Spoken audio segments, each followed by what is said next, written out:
Hello everyone, मेरा नाम अंजलि है और आज हम बात करने वाले हैं जनरेटर फंक्शन के बारे में। हम ऑलरेडी कवर कर चुके हैं, हमारे जितने भी फंक्शंस के टाइप्स थे हम उनको कवर कर चुके हैं। मेक श्योर कि आप वो लेक्चर ज़रूर चेक करें। अब हम जनरेटर फंक्शंस के बारे में बात करेंगे इस लेक्चर में, और हम क्या क्या चीज़ें कवर करेंगे एक बार वो देख लेते हैं।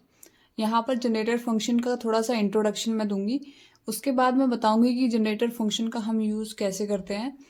एक बेसिक सिंटेक्स आपको बताऊंगी कि किस तरीके से हम लोग एक सिंटेक्स, हमारा जो बेसिक स्ट्रक्चर है हमारा जनरेटर फंक्शन का वो क्या है। यहाँ पर हम नेक्स्ट फंक्शन का यूज़ करते हैं तो उसका किस तरीके से हम यूज़ करते हैं इसके बारे में भी बात करेंगे। इसके अलावा हम ईल्ड स्टेटमेंट और रिटर्न स्टेटमेंट के बीच के डिफरेंस को भी हम यहाँ पर चेक करेंगे कि क्यों हम लोग यहाँ पर ईल्ड स्टेटमेंट का यूज़ करते हैं। इसके अलावा हम एडवांटेज डिसएडवांटेज के बारे में बात करेंगे, बेसिकली कि हम लोग जनरेटर फंक्शन का यूज़ कहाँ पर करते हैं और कहाँ पर हम लोग उसका यूज़ नहीं करते हैं, कहाँ पर हमारे जनरेटर फंक्शन जो है वो बहुत इफेक्टिवली वर्क करेंगे। हम वो सब चीज़ें भी यहाँ पर कवर करने वाले हैं।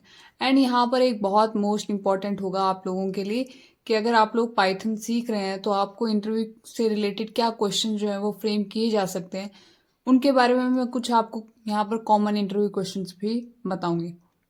अब जनरेटर फंक्शंस होते क्या हैं? जनरेटर फंक्शन जो है वो रिटर्न करते हैं हमारे पास आइटरेटर्स।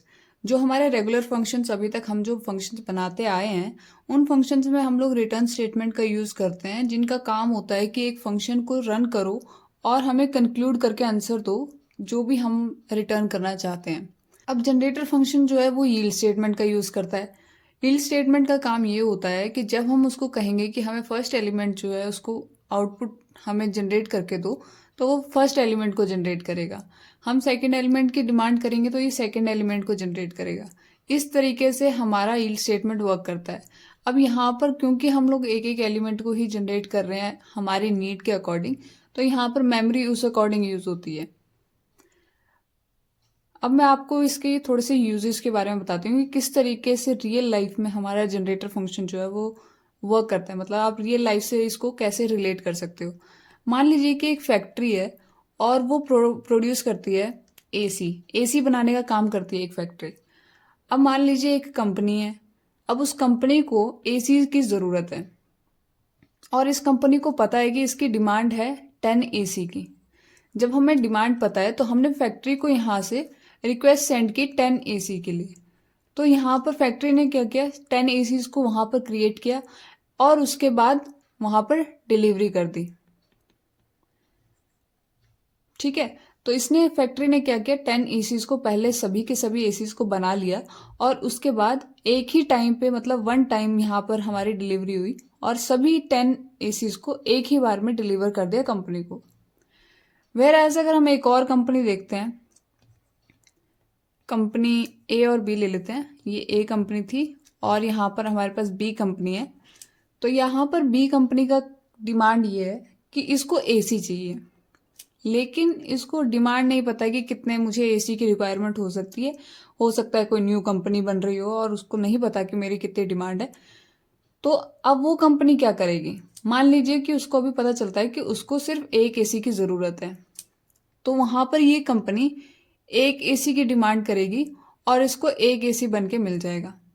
अब मान लीजिए कुछ टाइम बाद उसको 2 एसी की ज़रूरत पड़ जाती है, तो ये कंपनी फिर से डिमांड करेगी और इसको फिर से एक आउटपुट मिल जाएगा, मीन्स 2 एसी मिल जाएंगे। तो इस तरीके से ये ऑन डिमांड वर्क कर रही है। यहाँ पर ऑन डिमांड वर्क हो रहा है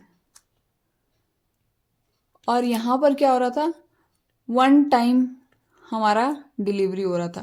ठीक है, एक ही बार में हमारे यहाँ पर सारे के सारे जितने भी हमारी डिमांड थी वो फुलफिल हो रही थी।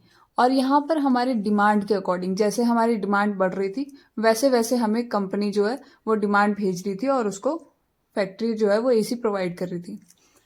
एक और एग्जाम्पल से मैं समझाने की कोशिश करती हूँ।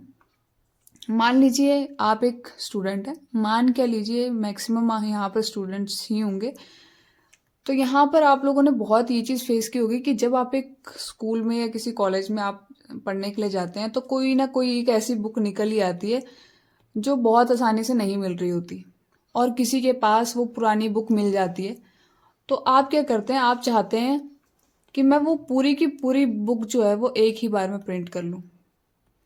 ठीक है, कोई मतलब ऐसे समझ लो कि कोई अच्छे घर से बच्चा है जिसके घर में पैसे की कोई दिक्कत नहीं है, तो वो क्या करता है, पूरी की पूरी बुक एक ही बारे में प्रिंट आउट करवा लेता है। ठीक है, तो ये हो गया हमारा वन टाइम इन्वेस्टमेंट वाली बात, कि एक ही बार में उसने पूरी पूरी बुक जो है वो यहाँ पर प्रिंट आउट करवा ली। मान लीजिए एक ऐसा बच्चा है जिसके घर में थोड़ी सी भाई दिक्कत है पैसों की, और वो जो चाहता है, उसको ज़रूरत है बुक की, लेकिन वो एक बारी में पूरी बुक नहीं करवा सकता।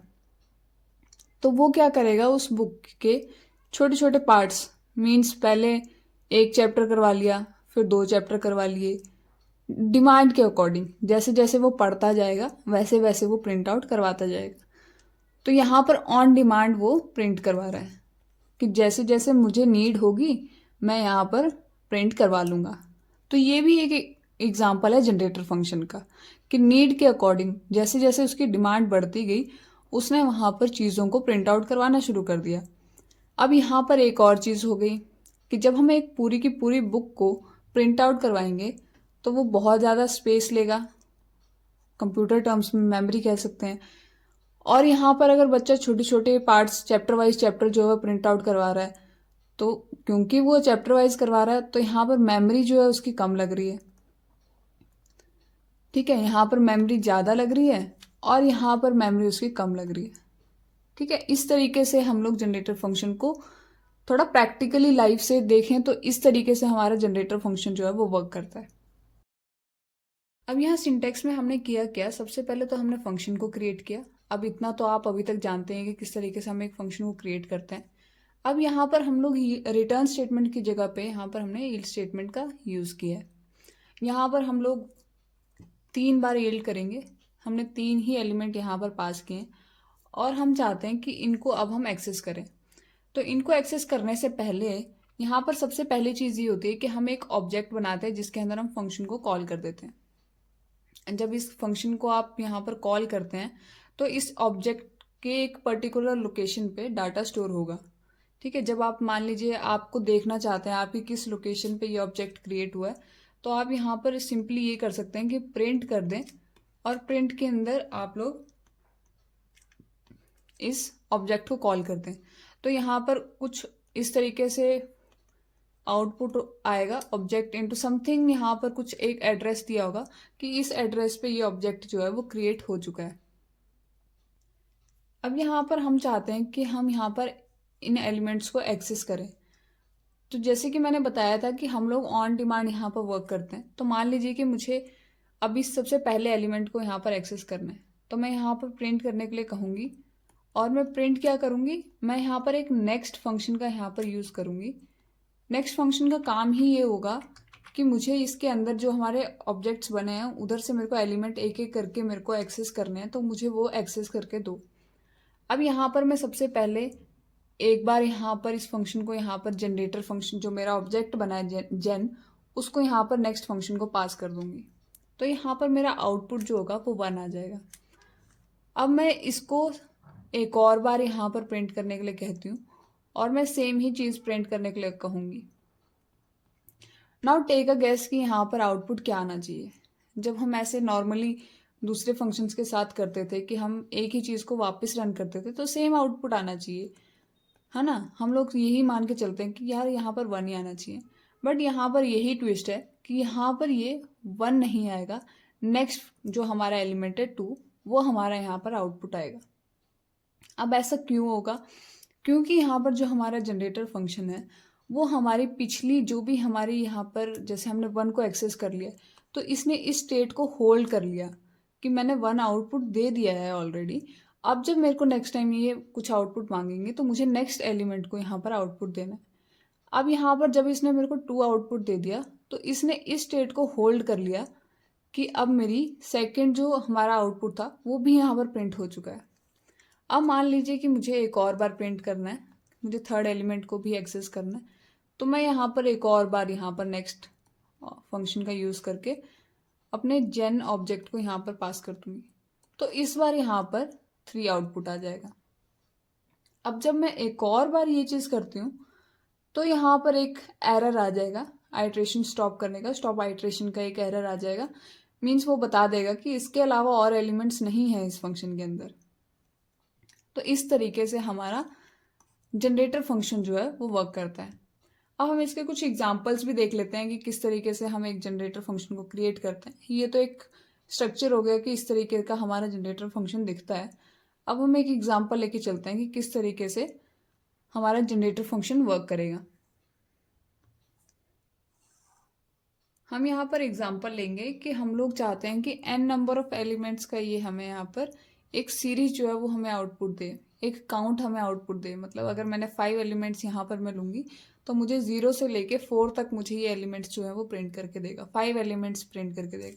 तो मैं जितने नंबर ऑफ एलिमेंट्स यहाँ पर प्रिंट करवाना चाहूँगी, मान लीजिए कि मुझे 5 एलिमेंट्स प्रिंट करवाने हैं, तो ये मुझे 0 से लेके 4 तक प्रिंट करवा के देगा। आप चाहते हैं कि 5 तक ही मुझे आउटपुट दे, तो आपको यहाँ पर +1 एलिमेंट जो है वो इनपुट देना पड़ेगा। यहाँ पर हम फंक्शन को क्रिएट कर रहे हैं, हम लोगों ने यहाँ पर डेफ कीवर्ड का यूज़ किया है और हम इस फंक्शन को नाम काउंट ही दे देते हैं। Count up to n element means मेरे को अगर 1 से लेके 1 से नहीं स्टार्ट होगा, क्योंकि यहाँ पर हम लोग कोई स्टार्टिंग नहीं दे रहे हैं। तो 0 से लेके मुझे अगर 5 तक चाहिए तो मैं यहाँ पर 6 जो है वो पास करूँगी, +1 मुझे पास करना है। अगर मुझे 10 तक एलिमेंट्स चाहिए, 0 से लेके 10 तक मुझे एलिमेंट्स चाहिए, तो मैं यहाँ पर 11 वैल्यू पास करूँगी। क्योंकि 0 से स्टार्ट हो रहा है तो ऑब्वियस सी बात है कि 1 माइनस तक ये रन करेगा। ठीक है, तो हम यहाँ पर क्या करेंगे, हम लोग इसके अकॉर्डिंग यहाँ पर फंक्शन जो है वो क्रिएट करेंगे। अब यहाँ पर हमने फंक्शन क्रिएट कर लिया है। हम लोगों ने यहाँ पर डेफ कीवर्ड का यूज़ किया, फंक्शन को क्रिएट किया, फॉर लूप का हमने यहाँ पर यूज़ किया, क्योंकि हमें एक सीरीज़ ऑफ एलिमेंट्स चाहिए। तो जब तक वो सीरीज़ ऑफ एलिमेंट प्रिंट नहीं होते तो हम लोगों ने फॉर यहाँ पर लूप यहाँ पर लगाई है और यहाँ पर हमने उस लूप के अंदर ईल्ड स्टेटमेंट का यूज़ किया है। मीन्स ये ईल्ड स्टेटमेंट तब तक रन करनी चाहिए जब तक मेरे एलिमेंट्स जितने भी मैं यहाँ पर दे रही हूँ वो सभी के सभी ईल्ड नहीं हो जाते। और यहाँ पर मैंने एक ऑब्जेक्ट बना दिया जिसके अंदर मैंने इस फंक्शन को कॉल किया। अब यहाँ पर हम लोगों ने प्रिंट स्टेटमेंट का यूज़ कर लिया है। प्रिंट स्टेटमेंट के अंदर हमने नेक्स्ट फंक्शन का यूज़ किया और उसके अंदर हम लोगों ने यहाँ पर अपने ऑब्जेक्ट को पास कर दिया। अब यहाँ पर इसका आउटपुट क्या आएगा, यहाँ पर सबसे पहले हमारा 0 एलिमेंट जो है वो प्रिंट हो जाएगा। अब यहाँ पर क्योंकि मैंने यहाँ पर 5 दिया है तो 0 1 2 3 4 एंड 5 ये एलिमेंट्स जो हैं वो प्रिंट करवाने हैं। मतलब मीन्स 5 तो नहीं आएगा, 5 को हम यहाँ से हटा देते हैं क्योंकि 0 से लेके 5 तक ही चलने वाला है। तो यहाँ पर लास्ट एलिमेंट जो है वो 4 तक ही यहाँ पर प्रिंट होगा। 1 2 3 4 5 एलिमेंट्स मेरे यहाँ पर प्रिंट होंगे। अब यहाँ पर सबसे पहले मैंने 0 प्रिंट करवा लिया। अब मैं यहाँ पर फिर से प्रिंट करती हूँ और मैं यहाँ पर फिर से नेक्स्ट स्टेटमेंट का यूज़ करूँगी और मैं अगेन यहाँ पर अपने ऑब्जेक्ट को पास कर दूँगी। आप होपफुली एक चीज़ नोटिस करेंगे, यहाँ पर स्टेटमेंट तो सेम है लेकिन हर बार नेक्स्ट एलिमेंट जो वो प्रिंट हो रहा है। इसी तरीके से हमारा जनरेटर फंक्शन जो है वो वर्क करता है। अब यहाँ पर 1 प्रिंट हो जाएगा, नेक्स्ट एलिमेंट क्योंकि 1 था। इसी तरीके से हम लोग यहाँ पर 4 तक प्रिंट करवा सकते हैं, सेम ही तरीका होगा। लेकिन मान लीजिए कि अब यहाँ पर आप चाहते हैं कि यार आप कब तक एलिमेंट्स को ऐसे प्रिंट करवाएंगे, क्यों ना मैं यहाँ पर सी फंक्शन जो हम यहाँ पर बनाते हैं वो यूज़ करूँ। मैं क्यों जनरेटर फंक्शन का यूज़ करूँ? क्या मेरा जनरेटर फंक्शन ये सभी एलिमेंट्स को एक बार में प्रिंट नहीं कर सकता? ऐसा कुछ भी नहीं है। यहाँ पर हम लोग इन सब एलिमेंट्स को एक ही बार में भी एक्सेस कर सकते हैं। हम यहाँ पर क्या करेंगे, इसको हम यहाँ से हटा देते हैं। हम लोगों ने फॉर लूप जो है वो फंक्शन के अंदर लगा दी, मतलब हमारे जब तक एलिमेंट्स कंप्लीट नहीं होते तब तक ये फॉर लूप तो चलेगा, फंक्शन तो हमारा तब तक रन करेगा, क्योंकि ये एक नॉर्मल फंक्शन ही लग रहा है यहाँ तक। इसके बाद हमने इफ स्टेटमेंट का यूज़ किया जिसकी वजह से ये जनरेटर फंक्शन की तरह वर्क करेगा। अब हम यहाँ क्या करेंगे, हम लोग यहाँ पर फॉर लूप का फिर से यूज़ करेंगे और हम चाहते हैं कि जितने भी हमारे नंबर्स हैं, फॉर नंबर्स इन, अब यहाँ पर हम क्या करेंगे, हम लोग अपने फंक्शन को कॉल कर देंगे और यहाँ पर हम वैल्यू 5 पास कर देंगे। हमने डायरेक्ट यहाँ पर एक फॉर लूप लगाई और उसके अंदर फंक्शन को कॉल कर दिया। हमने ऑब्जेक्ट नहीं बनाया है, यहाँ पर डायरेक्ट फंक्शन को कॉल कर दिया और हमने इसको कहा कि ये प्रिंट कर दे, ये जितनी भी वैल्यूज इससे जनरेट होंगी उन सभी को यहाँ पर प्रिंट कर दे। तो अब इसका आउटपुट जो होगा वो यही आउटपुट आएगा, 0 1 2 3 एंड 4 तक ये हमारी लूप चलेगी। तो हम इस तरीके से भी इस फंक्शन को रन कर सकते हैं। अगर हमें एक एक एलिमेंट को जनरेट करना है तो हम नेक्स्ट फंक्शन का यूज़ कर लेंगे। अगर हम चाहते हैं कि सभी एलिमेंट्स एक बारी में हमें आउटपुट आ जाए तो हम लोग यहाँ पर फॉर लूप का यूज़ करके और डायरेक्ट फंक्शन को कॉल करके भी प्रिंट कर सकते हैं। अपने नेक्स्ट टॉपिक की तरफ जाते हैं जो कि है जनरेटर वर्सेस रेगुलर फंक्शंस। हम इनके बारे में भी बात कर लेते हैं कि हमारे जो जनरेटर फंक्शंस हैं और हमारे जो रेगुलर फंक्शंस हैं वो किस तरीके से एक दूसरे से अलग हैं, क्यों हम जनरेटर फंक्शन का यूज़ कर रहे हैं और क्यों हम यहाँ पर रेगुलर फंक्शन का यूज़ करते हैं। हम सेम ही एग्जाम्पल लेंगे जो हमारा एग्जाम्पल था, हम उसी एग्जाम्पल के अकॉर्डिंग जो है वो यहाँ पर चलने वाले हैं। हम यहाँ पर इसी प्रोग्राम को यहाँ कॉपी कर लेते हैं।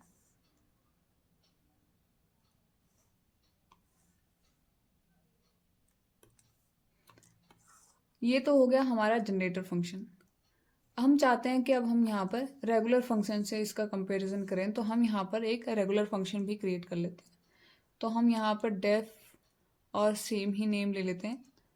है तो ये अलग अलग फंक्शन, बट हम यहाँ पर नेम सेम लेके हम कंपैरिजन करते हैं दोनों का कि क्यों हम लोग यहाँ रेगुलर का यूज़ करते हैं और क्यों जनरेटर फंक्शन का यूज़ करते हैं।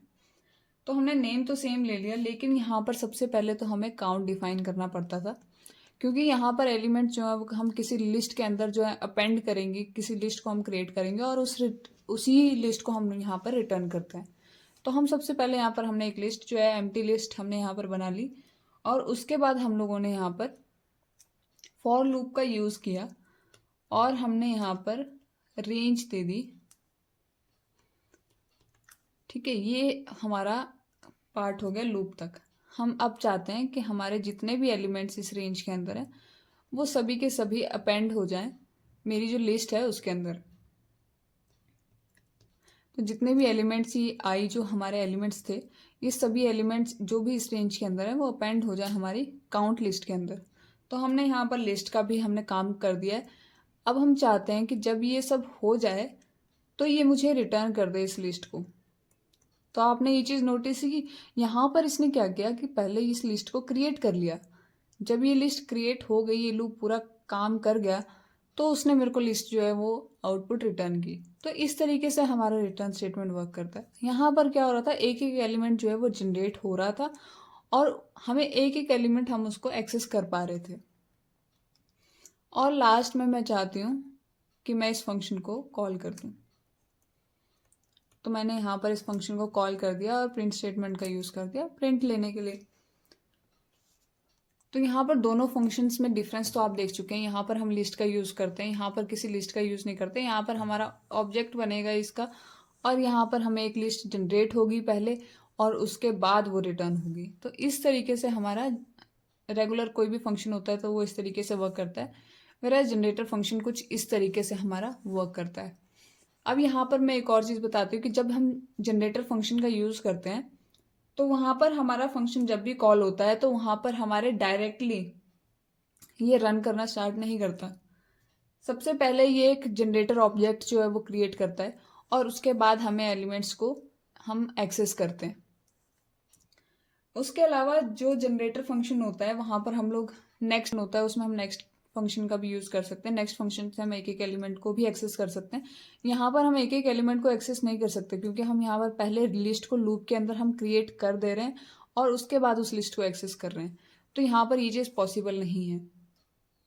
तो जो हम ईल स्टेटमेंट का यूज़ करते थे कि एक एक एलिमेंट को नेक्स्ट से हम एक्सेस करते थे, तो ये लूप जो है वो हमारा वो काम कर दे रही है। ये ईल स्टेटमेंट को बार बार जितनी बार मुझे एक्सेस करना था, जैसे 0 से लेके मुझे 5 तक रन करना था, तो इसने हर एलिमेंट के लिए ऑटोमेटिकली जो मेरे नेक्स्ट फंक्शन है उसको कॉल करते रहा ये, जब तक मेरे एलिमेंट सभी के सभी मुझे मिल नहीं गए। वेयरएज़ अब मैं रेगुलर फंक्शन की बात करूं तो यहाँ पर सबसे पहले लिस्ट का कॉन्सेप्ट आता है। जब तक मेरी लिस्ट बन नहीं जाती तब तक ये मेरे को आउटपुट रिटर्न नहीं करेगा, मतलब ये क्योंकि इसका काम ही रिटर्न करना है इस लिस्ट को। तो ये लिस्ट जब बन जाएगी तब ये मुझे रिटर्न करेगा। इसके अलावा यहाँ पर इन दोनों में जो सबसे मेन डिफरेंस ये आता है वो मेमोरी से रिलेटेड आता है। अब मेमोरी से रिलेटेड क्यों? क्योंकि यहाँ पर एक एक एलिमेंट जो है वो क्रिएट हो रहा है और एक ही लोकेशन पे क्रिएट हो रहा है। ठीक है, यहाँ पर लोकेशन जो है वो एक ही होती है। ठीक है, और उसी लोकेशन पे ये सभी एलिमेंट्स जो हैं वो स्टोर होते हैं। तो मतलब यहाँ पर मेमोरी हमारी ज़्यादा यूज़ नहीं होती। लेकिन यहाँ पर क्या होगा, यहाँ पर पूरी एक लिस्ट क्रिएट करने के लिए पहले मेमोरी में सभी के सभी एलिमेंट स्टोर होंगे और उसके बाद जाके ये मुझे पूरे के पूरे एलिमेंट्स को रिटर्न करेगा। तो यहाँ पर मेमोरी ज़्यादा यूज होती है as compare to generator functions. अब जनरेटर फंक्शन के बारे में हमें काफ़ी नॉलेज हो चुकी है, तो हम जनरेटर एक्सप्रेशन को भी बहुत इजीली समझ सकते हैं।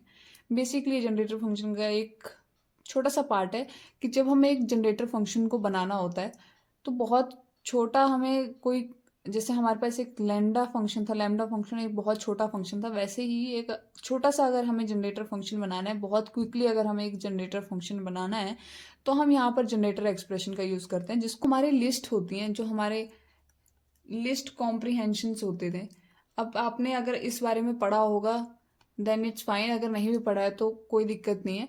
लिस्ट में हम लोग यहाँ पर ब्रैकेट्स का यूज़ करते थे, स्क्वायर ब्रैकेट्स का यूज़ करते थे।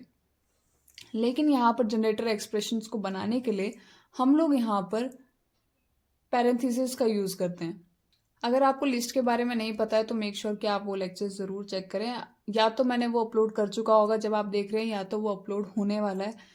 तो इस लेक्चर के बारे में भी आपको पता होना चाहिए। यहाँ पर बहुत अलग अलग तरह की लिस्ट, डिक्शनरी, सेट, टपल्स, ये सब के बारे में मैंने ऑलरेडी वैसे कवर किया हुआ है, बट यहाँ पर हम डीप में जब जाएंगे तो हम लिस्ट कॉम्प्रीहेंशन के बारे में भी देखेंगे।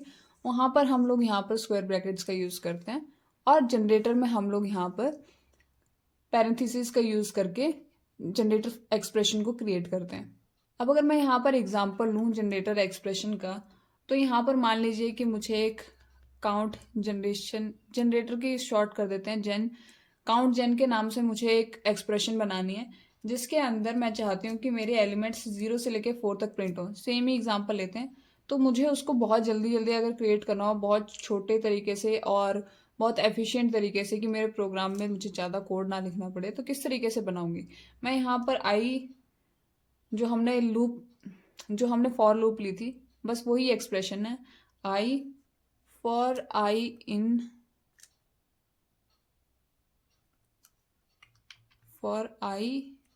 In range 5। तो ये मैंने एक जनरेटर फंक्शन जो है वो बहुत क्विकली यहाँ पर मैंने क्रिएट कर दिया है। यहाँ पर आई मेरा एलिमेंट होगा और जितने भी एलिमेंट मेरे इस रेंज के अंदर होंगे वो यहाँ पर प्रिंट होने चाहिए। तो वो कहाँ पर स्टोर होंगे, इस ऑब्जेक्ट के अंदर जाके स्टोर हो जाएंगे। और मुझे इनको एक्सेस करना होगा तो मैं यहाँ पर प्रिंट, और मैं इसका टाइप भी देख सकती हूँ। मैं यहाँ पर अगर मैं टाइप फंक्शन का यूज़ करती हूँ तो मैं इसका टाइप भी देख सकती हूँ, और यहाँ पर मुझे इसको प्रिंट करना है, यहाँ पर ये चीज़ कर सकती हूँ। अब जब मैं ये चीज़ करूँगी तो मुझे इसका ये लोकेशन जो है वो प्रिंट करेगा। मैंने आपको ये पिछले एग्जाम्पल में भी बताया था कि इस तरीके से आप लोकेशन जो है वो प्रिंट कर सकते हैं। इस लोकेशन पे ये सभी एलिमेंट जो हैं वो क्रिएट हो चुके हैं। अब मैं यहाँ पर एलिमेंट्स को अगर प्रिंट करना चाहती हूँ तो मेरा सेम ही तरीका होगा। मैं यहाँ पर फॉर लूप का यूज़ करूँगी और मेरे जितने भी नंबर इसके अंदर है, मेरे ऑब्जेक्ट के अंदर, काउंट जेन के अंदर, मैं चाहती हूँ उन सभी को एक्सेस करना, और मैं यहाँ पर प्रिंट कर देती हूँ नंबर को। तो यहाँ पर होगा क्या कि यहाँ पर मेरे सभी के सभी एलिमेंट 0, 1, 2, 3 एंड 4 तक मेरे सभी एलिमेंट्स यहाँ पर मेरे को आउटपुट में मिल जाएंगे। तो इस तरीके से हमारा जनरेटर एक्सप्रेशन जो है वो वर्क करता है। अगर हम लिस्ट कॉम्प्रिहेंशन की बात करते तो वहाँ पर हम लोग ब्रैकेट्स का यहाँ पर डिफरेंस आता, लेकिन एज सच इन दोनों में कुछ खास डिफरेंस नहीं है। ये बहुत ही एक शॉर्ट और क्विक तरीका है एक फंक्शन को क्रिएट करने का। अब यहाँ पर एडवांटेज और डिसएडवांटेज के बारे में भी बात कर लेते हैं। मैं सबसे पहले एडवांटेज की बात करूँ तो यहाँ पर अगर मुझे लार्ज डाटा सेट के साथ वर्क करना है तो मैं यहाँ पर जनरेटर फंक्शन का यूज़ कर सकती हूँ, क्योंकि वो बहुत इफेक्टिवली वर्क करेंगे मेमोरी के मामले में, स्पीड के मामले में। वेराज अगर मैं यहाँ पर डिसएडवांटेज की बात करूँ या फिर मुझे कब जनरेटर फंक्शन का यूज़ नहीं करना है, तो अगर मेरे पास स्मॉल डाटा सेट है और ऐसा डाटा सेट है जहाँ पर मेरे को मेमोरी का कोई इशू नहीं आ रहा, तो मैं यहाँ पर इस फंक्शन का यूज़ करना प्रेफर नहीं करूँगी। मैं और चीज़ों का यूज़ कर सकती हूँ, मैं लिस्ट वगैरह का यूज़ करूँगी या कोई और फंक्शन क्रिएट कर लूँगी। छोटे डाटा सेट के लिए वो ज़्यादा इफेक्टिवली वर्क कर पाएंगे। लार्ज डाटा सेट में ये ज़्यादा डिफरेंस देगा, क्योंकि स्पेस और मेमोरी के मामले में यहाँ पर ज़्यादा हमें एडवांटेज है। नेक्स्ट मैं अगर बात करूँ तो यहाँ पर मान लीजिए कि मेरे पास लिमिटेड मेमोरी है, तो भी मेरे लिए ये जनरेटर फंक्शन जो है वो काफ़ी अच्छा मतलब एक ऑप्शन रहेगा। यहाँ पर अगर मेरे पास लिमिटलेस है, लिमिटलेस कह लो या फिर ऐसा कह लो कि हम मेरे पास मेमोरी की कोई दिक्कत नहीं है, तो मैं यहाँ पर जनरेटर फंक्शन की जगह मैं और फंक्शंस को भी यहाँ पर यूज़ कर सकती हूँ। इसके अलावा मैं यहाँ पर थर्ड एडवांटेज की बात करूँ तो यहाँ पर मेरे पास जो डाटा होगा ये उसको कंप्यूट करके देगा जितना मुझे नीड होगा। तो बेसिकली ये ऑन डिमांड के हिसाब से बहुत अच्छा ऑप्शन है कि अगर मुझे ऑन डिमांड की मुझे मेरी डिमांड के हिसाब से आउटपुट मिल जाए। अगर मुझे कम डाटा चाहिए तो ये मुझे कम दे दे, ज़्यादा चाहिए तो ये मुझे ज़्यादा डाटा प्रोवाइड कर दे। तो मेरे को यहाँ पर जनरेटर फंक्शन काफ़ी एक फ्लेक्सिबल ऑप्शन लगता है as compare to other functions. और यहाँ पर अगर मुझे रैंडमली कोई डाटा चाहिए, जैसे लिस्ट में हम लोग किसी पर्टिकुलर इंडेक्स पे जाके एलिमेंट्स को एक्सेस कर सकते थे, या फिर हम लोग डिक्शनरी का यूज़ कर सकते हैं, या फिर हम और भी अलग अलग तरह की चीज़ें जिनका हम यूज़ कर सकते हैं, तो मैं वहाँ पर जनरेटर फंक्शन का यहाँ पर प्रेफर नहीं करूँगी। अगर मेरे पास लिमिटेड डाटा सेट है, मेरे पास जो स्पीड है मुझे वो भी फास्ट चाहिए, तो मैं यहाँ ऑन डिमांड पे, पर ये चीज़ होगी कि ये मेरे को एक एक करके आउटपुट देगा। बट अगर मुझे रैंडमली कोई चीज़ एक्सेस करनी है तो मैं और फंक्शंस की तरफ और चीज़ों की तरफ जाना चाहूँगी। इसके अलावा इसका एक और डिसएडवांटेज है कि मान लीजिए कि जनरेटर फंक्शन आप क्रिएट करते हैं तो आप उसको एक ही बार एक्सेस कर पाएंगे। आप ऐसा फंक्शन क्रिएट करना चाहते हैं जिसको आप बार बार एक्सेस कर सकें और वो बार बार न्यू वैल्यू के साथ रन कर पाए, तो वहाँ पर आप जनरेटर फंक्शन को प्रेफर नहीं करोगे कि यहाँ पर जब भी मुझे आइटरेट करना होगा मल्टीपल टाइम्स, तो भी मैं यहाँ पर जनरेटर फंक्शन को यहाँ पर प्रेफर नहीं करूँगी। क्यों? क्योंकि जब हम एक फंक्शन को क्रिएट करते हैं तो हम उसको कितनी भी बार एक फंक्शन में यूज़ कर सकते हैं, लेकिन जनरेटर फंक्शन का ये चीज़ है कि जब उसके एलिमेंट्स ख़त्म हो जाएंगे तो वहाँ पर वो कुछ ना कुछ एरर थ्रो कर देगा कि एलिमेंट्स ख़त्म हो चुके हैं। तो क्योंकि वो बार बार नहीं शुरू होता फ्रेश से, वो अपने प्रीवियस स्टेट को होल्ड करके नेक्स्ट स्टेट की तरफ जाता है, तो वहाँ पर हमें थोड़ी दिक्कत आ सकती है कुछ सिनेरियोज में। तो मैं उन सिनेरियोज में जनरेटर फंक्शन को यूज़ नहीं करना प्रेफर करूँगी। मैं इसको थोड़ा एक एग्जांपल से भी समझाने की कोशिश करती हूँ कि किस तरीके से आप इस चीज़ को बेटर समझ पाएंगे। अगर मैं आपको एक प्रोग्राम का यहाँ पर एग्जांपल दूँ तो एक तरीका होगा बैड, एक होगा गुड। आप दोनों में डिफरेंस देखना कि क्यों हम किसका यूज़ कर रहे हैं। अब यहाँ पर मैंने दोनों यहाँ पर फंक्शन जो है वो क्रिएट कर लिए हैं। ये मेरा तरीका था एक्सप्रेशन के थ्रू, जनरेटर एक्सप्रेशन, और ये मेरा लिस्ट कॉम्प्रिहेंशन का तरीका था। अब यहाँ पर दोनों केसेस में आउटपुट क्या होगा उनमें आप डिफरेंस देखना। जब हमने ये फंक्शन बनाया तो यहाँ पर ये फंक्शन है कि जितने भी एलिमेंट्स इस रेंज के अंदर होंगे उन सभी का यहाँ पर स्क्वायर करके आउटपुट मुझे मिलना चाहिए। तो मैंने यहाँ पर जब फर्स्ट टाइम इस फंक्शन को रन किया तो यहाँ पर मुझे इसका आउटपुट मिल गया 0 की power 0, 1 power 2 1, 2 power 2 4, 3 power 2 9, 4 power 2 16 and 5 power 2 25। तो ये मेरा यहाँ पर आउटपुट आ गया। यहाँ पर 25 नहीं आएगा, यहाँ पर सिर्फ 16 तक आएगा। ठीक है, 1 2 3 4 5 5 एलिमेंट्स के लिए यहाँ पर इसने मुझे आउटपुट प्रोवाइड किया।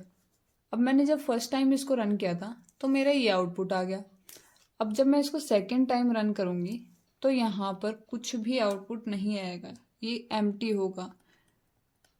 क्यों? क्योंकि ये एक ही बार सारे एलिमेंट्स को प्रिंट करवा चुका है ऑलरेडी, तो अब ये दोबारा क्या प्रिंट करवाएगा? जब हम लोग यहाँ पर एक एक एलिमेंट को एक्सेस करते तो ये नेक्स्ट एलिमेंट को प्रिंट कर देता था।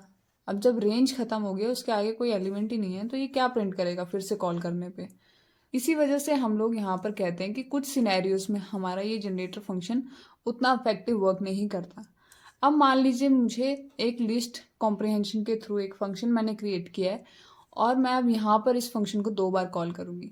तो जब मैं इस फंक्शन को फर्स्ट टाइम कॉल करूँगी तो मुझे ये आउटपुट 0 1 4 9 एंड 16 आउटपुट प्रिंट कर देगा। जब मैं इस फंक्शन को सेकेंड टाइम कॉल करूँगी तो अगेन मुझे ये सेम ही एलिमेंट्स को प्रिंट करके आउटपुट दे देगा, क्योंकि जब बाकी फंक्शंस हम रन करते हैं तो those function run from the fresh, ठीक है, वो स्टार्टिंग से मतलब बिल्कुल ही फ्रेश वैल्यू के साथ। अगर मैं 5 की जगह पे वापस 5 ही फंक्शन को कॉल करती हूँ तो मुझे ये वापस कैलकुलेट करके आंसर देगा, क्योंकि ये वापस उस लिस्ट को क्रिएट करेगा और वापस उसको प्रिंट कर देगा। अब हमने यहाँ पर ना सेम ही एग्जांपल को विजुअल स्टूडियो पे भी यहाँ पर मैंने टाइप कर दिया। सेम एग्जांपल है, हमने एक फंक्शन को क्रिएट किया, उसके अंदर हमने यील्ड स्टेटमेंट का यूज़ किया, हमने एक ऑब्जेक्ट बना दिया जिसके अंदर हमारा जो भी आउटपुट होगा वो वहाँ पर बनेगा। और अब हम यहाँ पर इसको देखेंगे कि जब हम यील्ड स्टेटमेंट का यूज़ करते हैं तो हम अगर एक एक एलिमेंट्स को एक्सेस करना चाहते हैं तो हम किस तरीके से करते हैं। तो हम यहाँ पर क्या करेंगे, यहाँ पर हम प्रिंट का यूज़ करेंगे और प्रिंट के अंदर जो हमारा ऑब्जेक्ट हमने क्रिएट किया हुआ था हम उस ऑब्जेक्ट को नेक्स्ट फंक्शन को पास कर देंगे। यहाँ पर हमने नेक्स्ट फंक्शन का यूज़ किया और जो हमारा ऑब्जेक्ट था यहाँ पर हमने काउंटिंग का बनाया था। एक सेकेंड, यहाँ पर एन आएगा काउंटिंग, और हमने इस फंक्शन को यहाँ पर पास कर दिया। अब यहाँ पर मैंने कुछ भी एक्स्ट्रा जो है यहाँ पर मैंने पास नहीं किया है, सिर्फ मैंने इस ऑब्जेक्ट को इस फंक्शन को पास किया। अब हम इसे रन करके देखते हैं। तो यहाँ पर फर्स्ट एलिमेंट जो था वो प्रिंट होके आ गया। अब मैं यहाँ पर नेक्स्ट एलिमेंट को प्रिंट करना चाहती हूँ, तो मैं यहाँ पर फिर से प्रिंट स्टेटमेंट का यूज़ करूँगी और अगेन मैं नेक्स्ट फंक्शन का यूज़ करके अपना जो भी मेरा ऑब्जेक्ट था मैंने उसे पास कर दिया।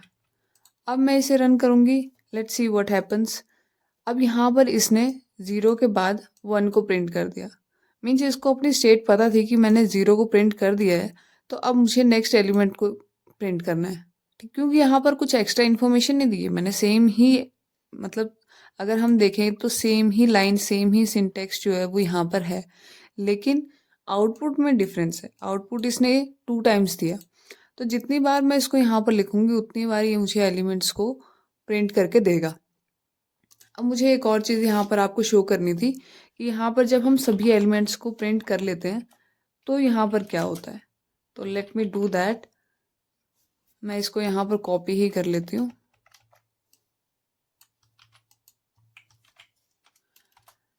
थ्री टाइम्स हो गया है, 4 टाइम्स एंड 5 टाइम्स। अब मैं इसे 5 टाइम्स रन करूँगी तो यहाँ पर 4 एलिमेंट्स मतलब 0 1 2 3 एंड 4 मीन्स 5 एलिमेंट्स मेरे यहाँ पर प्रिंट हो गए। अब अगर मैं फिर से इसको प्रिंट करना चाहूँ एक और एलिमेंट को ऐड करके, let's see what happens now. तो अब यहाँ पर मैंने रन किया तो यहाँ पर मुझे एक एरर आ गया स्टॉप आइट्रेशन का। बेसिकली ये आइट्रेशन का एरर तब आता है जब यहाँ पर मेरे सभी एलिमेंट्स जो हैं वो फेच कर लिए हैं इस फंक्शन ने। Now there is nothing to be fetched from the function. तो यहाँ पर ये हम एक एरर जो है वो हमें शो करता है। अब हम इसको हटा देते हैं। अब हम ये चीज़ देखते हैं कि यहाँ पर जब मैं इस फंक्शन को एक एक एलिमेंट के लिए कॉल कर रही हूँ तो ये मुझे करके दे रहा है, लेकिन मैं चाहती हूँ कि एक ही बार में सभी कुछ हो जाए, मुझे सभी एलिमेंट्स एक ही बार में आ जाएं। तो मैं क्या करूँगी, then I am going to use for loop here. मैं यहाँ पर फॉर लूप लगा दूंगी और मैं यहाँ पर फॉर नंबर्स, कुछ भी आप यहाँ पर लिख सकते हैं, फॉर नंबर्स इन काउंट, मैं यहाँ पर फंक्शन को कॉल करूँगी और मैं फंक्शन को यहाँ पर 5 एलिमेंट्स जो है वो पास कर दूंगी।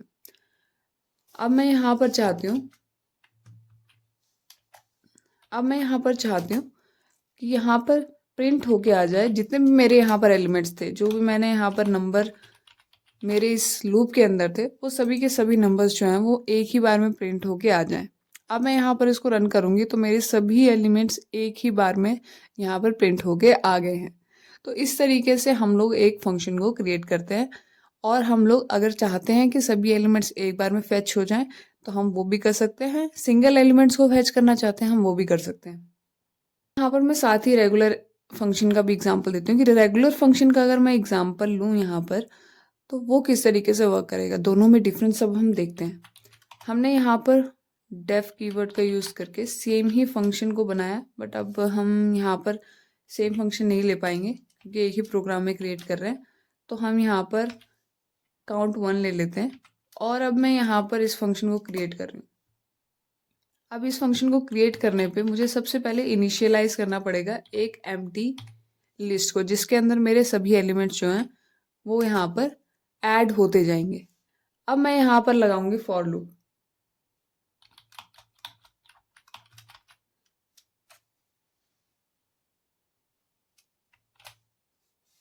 और मैंने यहाँ पर रेंज एन दे दी। एन मतलब जहाँ तक मेरे एलिमेंट्स जो भी मैं यहाँ पर पास करूँगी फंक्शन को वैल्यू, वहाँ तक मेरी ये लूप चलनी चाहिए।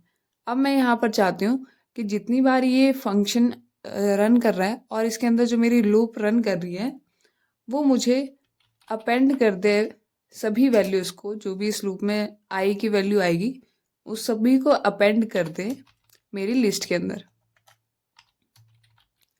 तो मैंने यहाँ पर इसको अपेंड करने के लिए कह दिया। अब ये तो मुझे यहाँ पर प्रिंट करके दे देगा, यहाँ पर मेरी जितनी बार लूप चलेगी उतनी बार ये लिस्ट में अपेंड कर देगा, बट ये मुझे रिटर्न कैसे करेगा? तो यहाँ पर मुझे इसको कहना पड़ेगा कि रिटर्न कर दो मुझे जो भी मेरी ये लिस्ट बनी है, इसको मुझे रिटर्न कर देना at the end when the list is already created और अपना लूप जो है वो पूरा चल चुका है। Then return me the list of the elements. इस तरीके से हमने इस फंक्शन को बनाया है। अब मैं इस फंक्शन को कॉल करूंगी।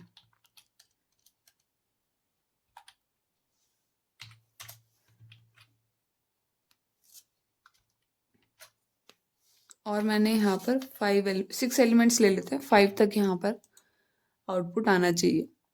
अब मैं इसे यहाँ पर रन करूंगी।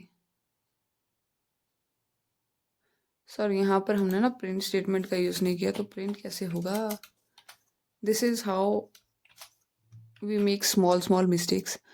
तो यहाँ पर मैं अब इसे रन करती हूँ।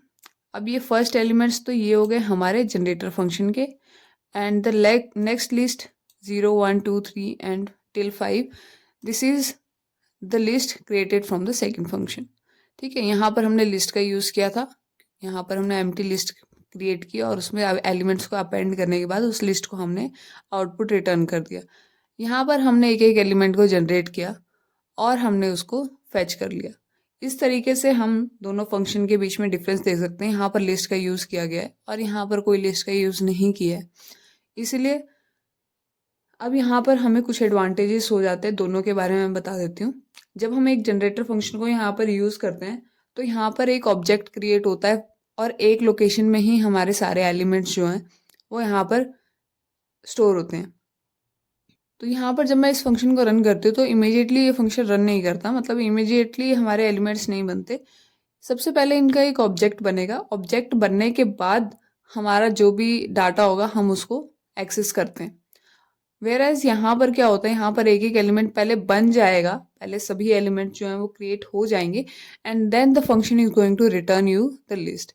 इस तरीके से यहाँ पर वर्किंग हो रही है। अब यहाँ पर सबसे पहले लिस्ट बनेगी और वो सभी के सभी एलिमेंट स्टोर होंगे, देन हमें एक लिस्ट रिटर्न होगी। तो यहाँ पर मेमोरी कंजप्शन ज़्यादा है as compare to generator function. अब यहाँ पर जनरेटर एक्सप्रेशन की भी बात कर लेते हैं कि जनरेटर एक्सप्रेशन किस तरीके से बनते हैं। तो हमने एग्जांपल लिया था यहाँ पर count_gen का। हमने यहाँ पर हमने एक एलिमेंट ले लिया और हमने इसके अंदर ही लूप को रन किया। तो यहाँ पर एक एलिमेंट होगा i और वो किस में होगा, हम वो रेंज यहाँ पर डालेंगे फॉर लूप लगा के, for i in range 5 elements ले लेते हैं।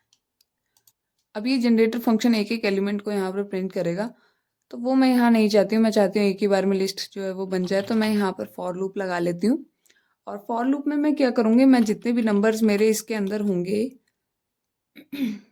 काउंट जेन के अंदर, मैं चाहती हूँ कि वो सभी एलिमेंट्स जो हैं वो मेरे प्रिंट हो जाएं। एक लूप के अंदर जब चलाते हैं तो हमें बार बार नेक्स्ट फंक्शन की ज़रूरत नहीं पड़ती, तो हम वो चीज़ यहाँ पर कर रहे हैं।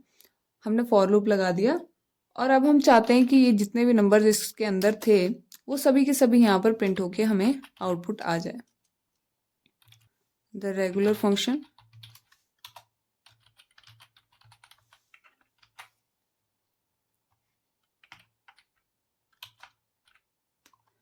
और अब हम यहाँ पर लिख देते हैं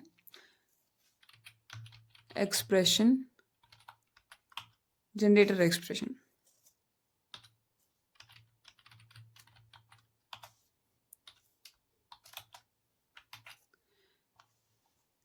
तो ये तो बन गया हमारा जनरेटर फंक्शन। अब हम इसे रन करते हैं। मैं इसे यहाँ पर क्लियर कर देती हूँ। फ्रेश एलिमेंट्स को फेच करते हैं। तो यहाँ पर सबसे पहले तो मेरे जनरेटर फंक्शन के एलिमेंट्स आ गए, then the list from the regular function and again from the generator function but in the expression form. कि हमने एक एक्सप्रेशन के थ्रू, मतलब एक छोटा सा हमने फंक्शन बना दिया, क्विक फंक्शन बना दिया, और हमने उससे भी सेम एलिमेंट्स को हमने फेच कर लिया। तो हम इसका भी काफ़ी इफेक्टिवली यूज़ कर सकते हैं अपने प्रोग्राम्स में। अब हम इंटरव्यू क्वेश्चंस के बारे में बात कर लेते हैं। यहाँ पर सबसे पहला क्वेश्चन है, what is the generator function and how does it difference from the regular function. Regular function से कैसे ये डिफरेंस है, हम इस लेक्चर में ऑलरेडी कवर कर चुके हैं विद प्रैक्टिकल एग्जांपल्स कि किस तरीके से ये अलग होते हैं एक दूसरे से। अब आप इसका आंसर तो बहुत इजीली दे पाएंगे, लेकिन फिर भी मैं आपको थोड़ा सा कीवर्ड दे देती हूँ कि यहाँ पर हमारे रिटर्न स्टेटमेंट की जगह पे ईल्ड स्टेटमेंट का यहाँ पर यूज़ किया जाता है। इसके अलावा हमारे जनरेटर फंक्शन जो है वो रेगुलर फंक्शन से मेमोरी एफिशिएंट है, क्योंकि वहाँ पर एक ही जगह पे एलिमेंट्स जो हैं वो स्टोर हो जाते हैं। तो हमारी मेमोरी जो है वो काफ़ी अच्छे तरीके से हम यूज़ कर पाते हैं। इसके अलावा एक लास्ट पॉइंट ये है कि यहाँ पर हमारी प्रीवियस स्टेट जो है वो उसको होल्ड करके रखता है और फ्रेश से हमारे फंक्शन को स्टार्ट नहीं करता है। So the next question is difference between yield statement and the return statement. आप इसके बारे में ऑलरेडी इस लेक्चर में कवर कर चुके हैं। आप इसका भी आंसर काफ़ी इजीली दे पाएंगे अगर आपको पूछा जाए। यील्ड स्टेटमेंट का हम यूज़ इसलिए करते हैं, एक एक एलिमेंट्स को फेच करना है तो हम वो कर सकते हैं, वेयरएज रिटर्न स्टेटमेंट हमें एक कंक्लूड करके आंसर जो है वो प्रोवाइड कर देता है। तो आप इनका आंसर जो है वो अपने तरीके से दे सकते हैं। I am just giving you a short brief about the answer, ठीक है। The next question is what happens when you try to iterate over an exhausted generator। तो वो भी हमने देख लिया था कि यहाँ पर स्टॉप आइट्रेशन का हमें एक एरर आ जाता है। तो इन क्वेश्चंस के बारे में आप ज़रूर प्रैक्टिस करना। इंटरव्यू से रिलेटेड मैं आपको और गाइड करते रहूँगी आने वाले लेक्चर्स में। Hope you enjoyed the lecture and gained some knowledge. Hit a like and drop a heart and don't forget to subscribe. See you in the next video. Till then, take care.